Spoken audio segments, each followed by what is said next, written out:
Monday, February 10th, 2020, MONERO 64, home of alternative economics and contrarian views.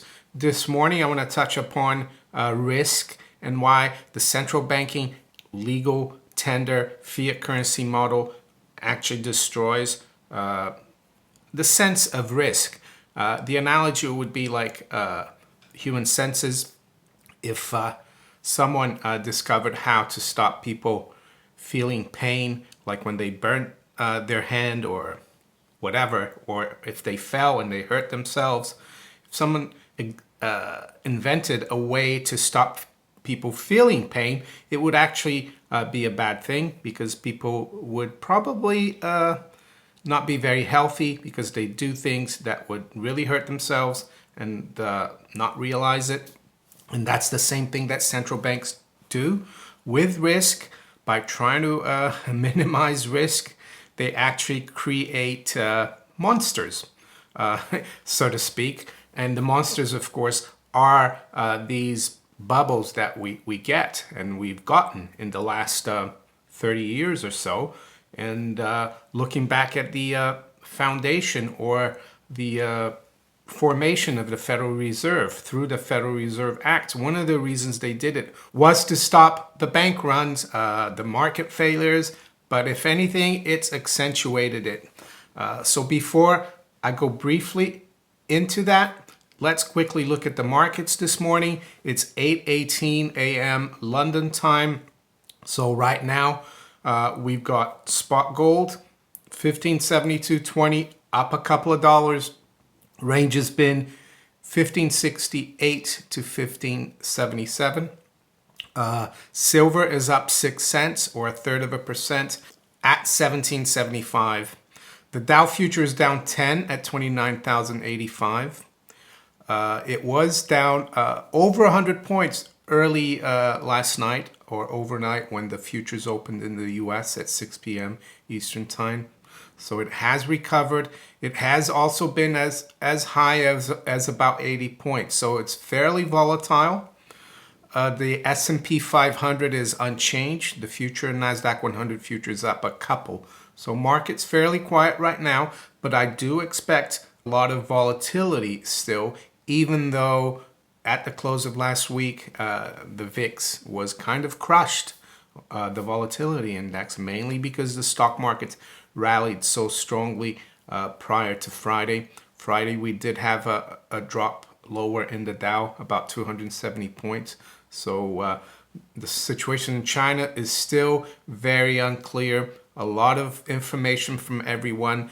We've had recently a Chinese exile, so to speak, who's related to Steve Bannon, come out and say that it's much worse. What's going on in China. Foreign exchange market. Sterling 128.80, so down slightly, not much change. Euro also 109.50, unchanged. And the dollar is up slightly against the yen at 109.81. Dollar's down almost 1/3% against the Chinese yuan at 698.60. So markets are fairly quiet at the moment. This week, in terms of central bank speakers or events, the important thing to look at will be Jay Powell's testimony to Congress. I think it starts tomorrow. He's going to talk about the economy, monetary policy. So that will be important for the markets. Crude oil down 0.5%, WTI at 50.22. So holding that 50 level for now. The low has been 49.72 though. I suspect that if the situation in China gets worse, we could see crude drop even more and below 50 going forward. Brent crude is down 0.5% as well at 54.32. Finish off with the bond market. The 10-year yield is unchanged, just under 159. The 2-year yield, by the way, is at 141. So the curve from 2 to 10 is still upward sloping, but the the shorter term rate, the 3-month or the effective Fed funds rate is around 155. So versus the 10-year, that's almost flat, and it could invert. So let's keep an eye on that. So central banks and risk. It might sound a bit strange to say that central banks actually accentuate risk, but I think they do. Hear me out. They're usually called lenders of last resort. So that in itself, I think, gives banks, private banks, the free rein to know that there's someone behind them that will back them if they get into trouble. So actually that creates irresponsible behavior, irresponsible lending, irresponsible trading, and knowing that there will be someone behind them. But how do the central banks actually get the power to be able to bail the banks out? Well, it's through the legal tender laws. And what are legal tender laws? Well, there are laws that force the public to use the central bank issued banknote for payment of all debts, private or public. So by doing that, it makes those central bank notes, the central bank credit, very powerful, and it gives it value. And how do they also add value to it? Well, they make sure that your taxes are paid, have to be paid with that legal tender currency. And the other thing that I would note, without taxes, without a very efficient tax agency imposing income taxes and other taxes, this central banking fiat currency legal tender system wouldn't last very long. Is it any wonder that just as the Federal Reserve Act was passed in Congress, that they also reinstated the income tax and they also created the IRS? It's no coincidence. Same thing goes for the UK. We have our own version of the IRS in all the other countries.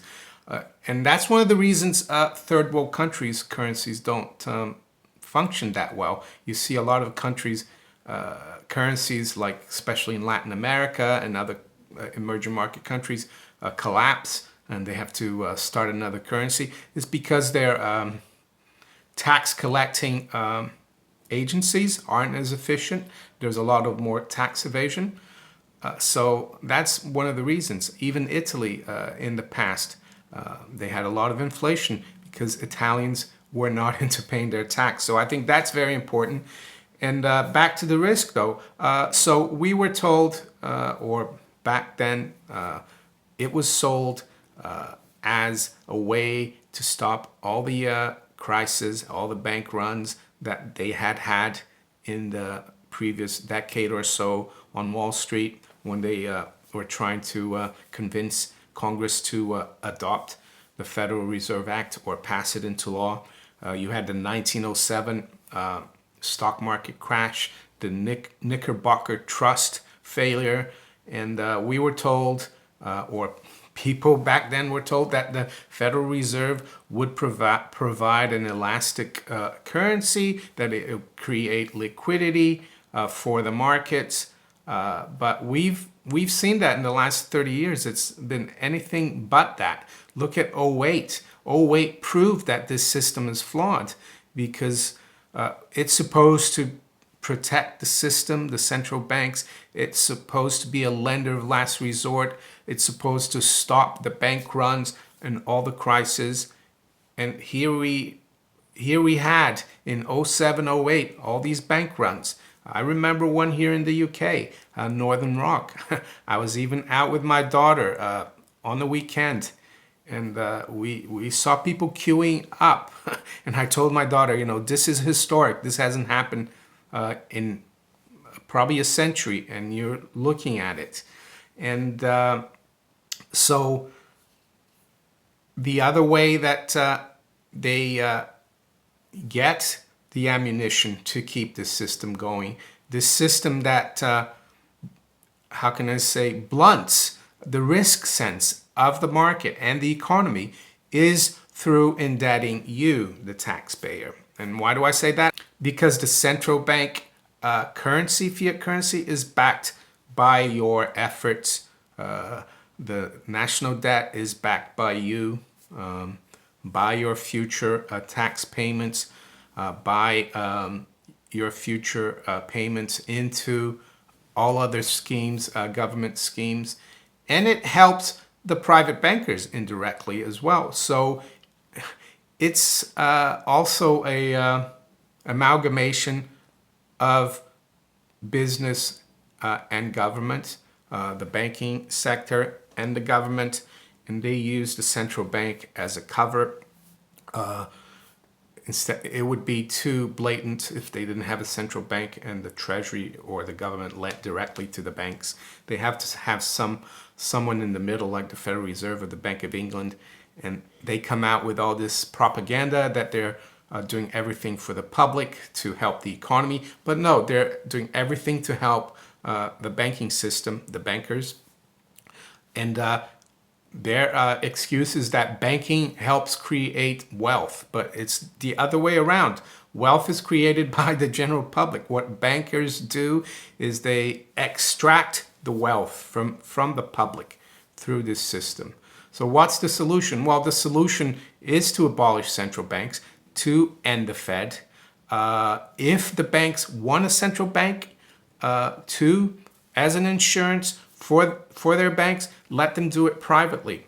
But don't involve the government and the public with it. Have your own central bank if you want, but don't make it backed by us. And that's the only way forward. The U.S. Constitution, of course, how can I say, allows for that. It sets a standard of the coinage of the money that the public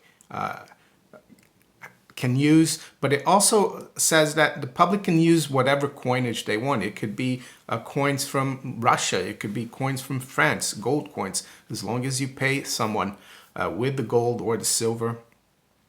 So yes, and I don't think we're out of the woods yet. They're going to keep trying to keep the system going, and unfortunately that's going to mean more and more debt. The debt, of course, is what backs the currency that we use. So the more they make this currency available, the more they inflate the system, the less purchasing power it's going to have. And I don't have to tell many of you, of course, the only way to protect yourself monetarily from that is through precious metals. That's a very liquid way, of course, because gold and silver are actually cash. So even though legal tender laws don't allow you to use it to pay, you can readily exchange it for the fiat paper. Of course, tangible goods are a good way to protect your wealth from the inflation of the fiat currency system. But of course, you need to keep in mind that these tangible assets are not as liquid and readily converted into cash, but they do preserve their value over time. So yeah, risk is something that doesn't exist anymore, and it's leading to malinvestments, as the Austrian School of Economics would say. It's leading to rampant speculation. It's leading to rampant overvaluation of the paper markets, and it's going to end in tears. So be careful. If you enjoyed this video, make sure you hit the like button. Think about subscribing to the channel if you haven't yet. You can also follow me on Twitter, Facebook, BitChute, and Steemit. I wish you all a great day. Take care. Bye.